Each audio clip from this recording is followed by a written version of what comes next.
my honor to welcome the Prime Minister back to Camp David. I look forward to spending a good 3 hours talking to our friend about how to keep the peace. This world faces some serious threats, and we're going to talk about it. We're going to talk about how to promote freedom around the world. We're going to talk about our shared values that recognizes the worth of every individual. And I'm looking forward to this time. It's awfully thoughtful of Tony to come over here. It's an important meeting, and because he's an important ally, an important friend. The point that I would emphasize to you is that the threat from Saddam Hussein and weapons of mass destruction, chemical, biological, potentially nuclear weapons capability, that threat is real. We only need to look at the report from the International Atomic Energy Agency this morning, showing what has been going on at the former nuclear weapons sites to realize that. And the policy of inaction is not a policy we can responsibly subscribe to. So the purpose of our discussion today is to work out the right strategy for dealing with this, because deal with it we must. It's not us, it's not Britain or America that's in breach of the United Nations resolution. This man is a man who said he was going to get rid of weapons of mass destruction. And for 11 long years, he has not fulfilled his promise. And we're going to talk about what to do about it.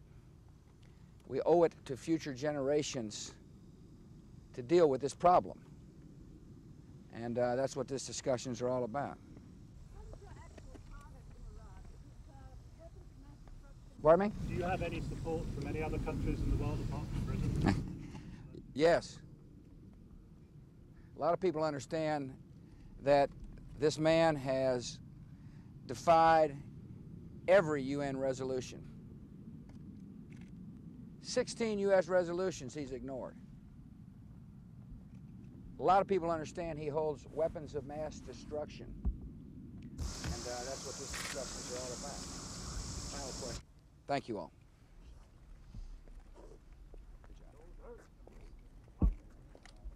David, how are you? Right. Good evening, ladies and gentlemen. I've had several hours of talks with the President, and the talks were excellent, as you would expect. And I think the key thing really to say to you is that we have a shared analysis, a shared determination to deal with the issue of weapons of mass destruction, and a shared desire to deal with it on the basis of the broadest possible international support. This is a challenge not simply for America or for Britain, but for the whole of the international community. And the threat that the weapons of mass destruction held by Saddam Hussein's regime pose is a very real threat.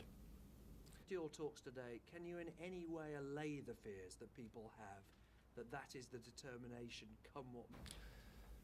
Well, I don't think I set a specific timeline on dealing with the immediate issues, but obviously it's important that we get on and deal with it, because these issues are pressing in the sense that the Iraqi regime has weapons of mass destruction. We know that, chemical, biological, nuclear potential, and it is important for us, therefore, to make sure that we deal with it as swiftly as we possibly can. Now, there's a whole process of discussion and consultation that has to be gone through, but it is also true to say that if we're being responsible about this, we deal with it as swiftly as the time for those consultations allows.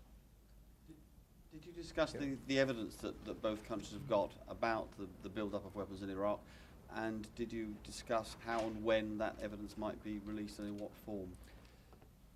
Yes, we discussed both those things, and of course it's important that we're constantly sharing that information. As I've indicated to you, we intend releasing a dossier showing just why this threat and this issue is so real, and We'll release that, as I said before, within the next few weeks. And I think that that will show to people that however we deal with this issue, there is an issue to be dealt with. I mean, there's no doubt at all this regime of Saddam Hussein's has been accumulating these weapons over a long period of time. That's precisely the reason why the United Nations determined that weapons inspectors should go in there. Since 1998, they've been unable to carry out their inspections. Yet we know there are large stocks of chemical and biological weapons unaccounted for. And we know there was a nuclear program, and you know from the report from the Atomic Energy Agency that at those former nuclear sites there's been a lot of activity going on. So I think what people will see when we publish this evidence is that it's absolutely clear as to why weapons inspection and monitoring must take place. And if it doesn't take place, then we're left with this threat simply growing. And perhaps I could explain about the threat itself.